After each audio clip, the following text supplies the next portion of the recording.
এটা হলে নবজাত শিশু। একে বলি প্রদানের সময় এসে গেছে দেবকী। না জ্যেষ্ঠ, এই শিশুর অপরাধটা কি? জন্ম নিয়ে অপরাধ করেছে এই শিশু। তোমার এই সন্তান আমার জম। এর জন্মগ্রহণেই অপরাধ দেবকী। কিন্তু প্রথম সন্তান তো নয়, অষ্টম সন্তান আপনাকে বধ করবে, এই রূপই তো দৈববাণী হয়েছিল। বিষাক্ত বৃক্ষের প্রতিটা ফল বিষাক্ত হয় বাসুদেব। তোমার একটি সন্তানকেও জীবিত রাখবো না। মথুরার তথা সমগ্র ভারত খণ্ড অবগত হোক, আমার বিরোধিতা যদি কেউ স্বপ্নেও করে তাহলে জন্মের সাথেই তার মৃত্যু ঘটবে। দেবকী, দাও, নিজের সন্তান আমাকে দিয়ে দাও, দাও। না জ্যেষ্ঠ, আমি আমার শিশুকে দেব না। এর অপরাধটা কি? আমাকে ছাড়ো। এ কত কোমল আর নির্মল। আপনি এর মুখ দেখলে আপনার হৃদয়ে দয়ায় ভরে যাবে।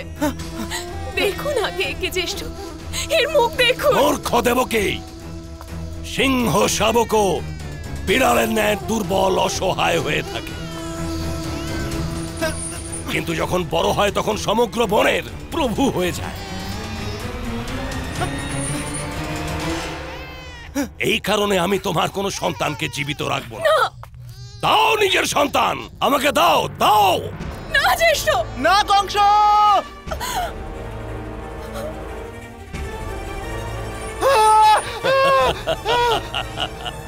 ভ্রাতাশ্রী, আমার সন্তানকে ছেড়ে দিন। তুই আমার জম হবি। আপনি আমার প্রাণ নিয়ে নিন, ওকে ছেড়ে দিন, ছেড়ে দিন ভ্রাতাশ্রী। তুই আমাকে মৃত্যু দিবি? হ্যাঁ,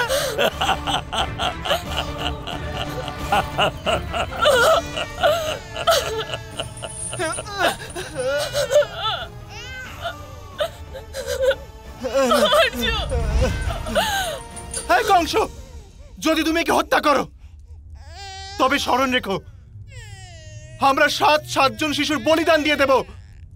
এর জন্য আমাদের আত্মারও যদি মৃত্যু হয় তবু তোমাকে দণ্ড দিতে অষ্টম পুত্রের জন্ম অবশ্যই হবে। যদি তোমার সামর্থ্য থাকে তো তাকেও বধ করে দিও।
মামাশ্রী, আপনার পূর্বে জন্মগ্রহণকারী সমস্ত বালককেই কি হত্যা করেছিল মথুরাধীশ কংস? হ্যাঁ পুত্র, পাপ আর পুণ্যের দুই রূপ মালার ন্যায় থাকে। যে প্রকার একটি মুক্তা আরেকটি মুক্তাকে আকর্ষণ করে আর দ্বিতীয় মুক্তা তৃতীয় মুক্তাকে, ঠিক সেই রূপ এক পুণ্য অপর পুণ্যে সৃষ্টি করে, আর এক পাপ অবশ্যই অপর পাপ করায়। পাপ মানুষের অহংকারকে সুখ প্রদান করে। মানুষকে স্বয়ং দ্বিতীয় পাপ করার থেকে তখনই রক্ষা করা যায় যখন ওই পাপ ভয়াবহ ফল দেয়। কিন্তু অহংকারে অন্ধ মানুষ সে ফল দেখতেই পায় না। অধর্ম অপরাধের পরম্পরা নির্মিত করতেই থাকে। সমাজ কত বঞ্চনা, কত ছল, কত অপরাধ সহ্য করতে পারে, কত অপরাধকে ক্ষমা প্রদান করতে পারে, এর নির্ণয় সমাজই করে থাকে। আর সমাজে যার কাছে দণ্ড দেওয়ার শক্তি থাকে তাকেই সেই নির্ণয় করতে হয়।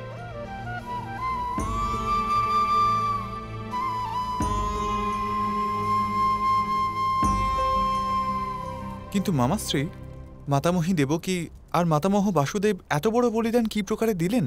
তাঁদের হৃদয় কি বিদীর্ণ হয়নি যে প্রত্যেকবার একজন সদ্যজাত বালক বলি প্রদত্ত হল? পুত্র প্রতিবিন্ধ, প্রথম বালকের মৃত্যুর পর মাতা দেবকী ও পিতাশ্রী বাসুদেবের মুখে কখনো হাসি আসেনি।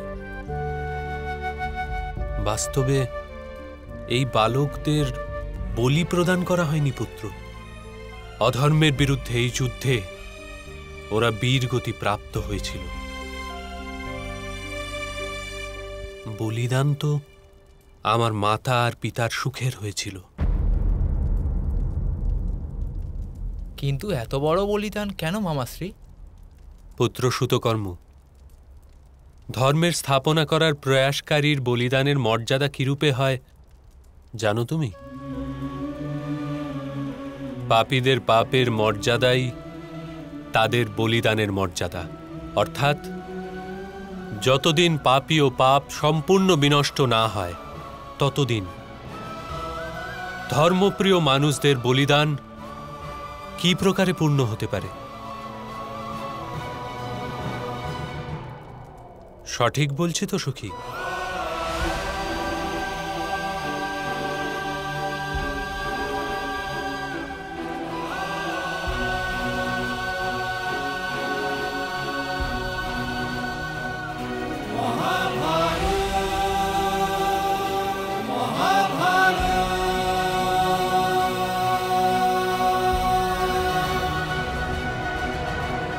ধুন্দুমালি মহাশয়, এবার আপনি আমার পুত্রদের বলুন, আমার ভ্রাতা শ্রীকৃষ্ণ কি প্রকারে জীবিত রইল?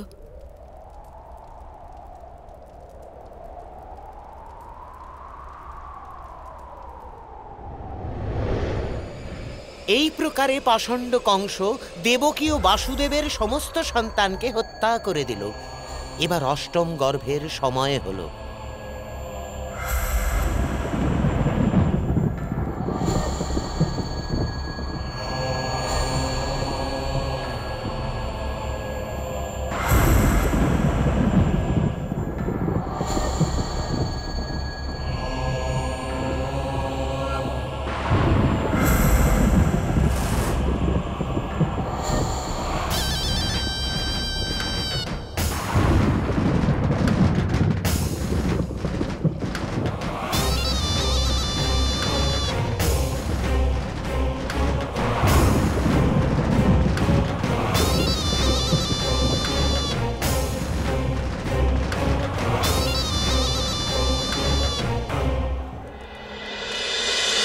महाभारत।